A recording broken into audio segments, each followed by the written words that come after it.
Peggy 16.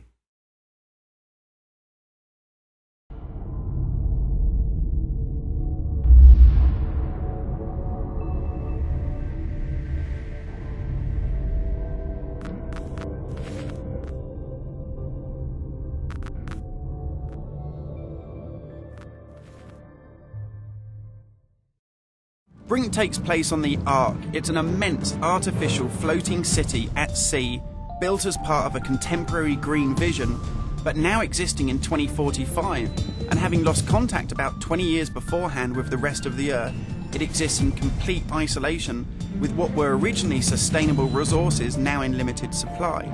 The result of this is that competing social factions have been thrown into an isolated and horrific conflict. We're heading to the Ark's airport. This was the original location that celebrities flew in and out of and had their photo opportunities, but it's also, because it's been deserted and disused for 20 years, the ideal location for me to show you a couple of the game's features in the absence of any enemies. Now, Brink uses those same familiar shooter controls that you're used to, but without the artificial constraints, because we've developed a new system that we're calling SMART. It stands for Smooth Movement Across Random Terrain. If you walk up to something that's an obstacle, just as you would do in any other shooter, you'll stop. But if you want to try and indicate to the game that you want to get somewhere as quickly as possible, using this SMART button, you're able to vault, mantle and climb with ease. And this is a cool system for helping you navigate through the game, but it's not an autopilot. You don't enter a canned animation that you can't get out of. It's great for advanced players too.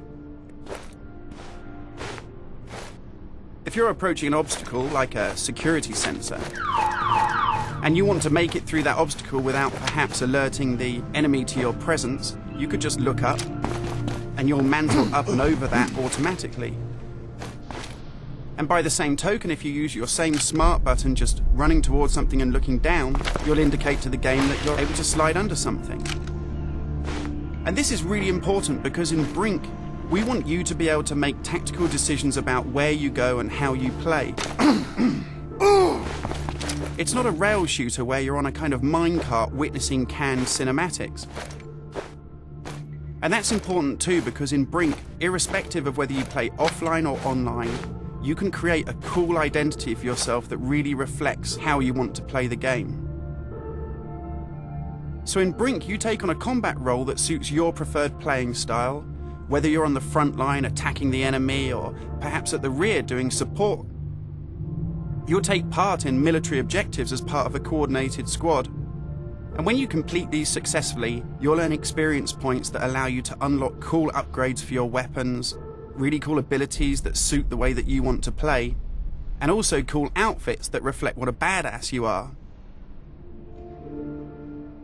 And you can do this irrespective of whether you play offline in traditional single-player style mode with no internet connection, or play cooperatively with up to 7 friends, or go online and play fully where the entire game is full of strangers.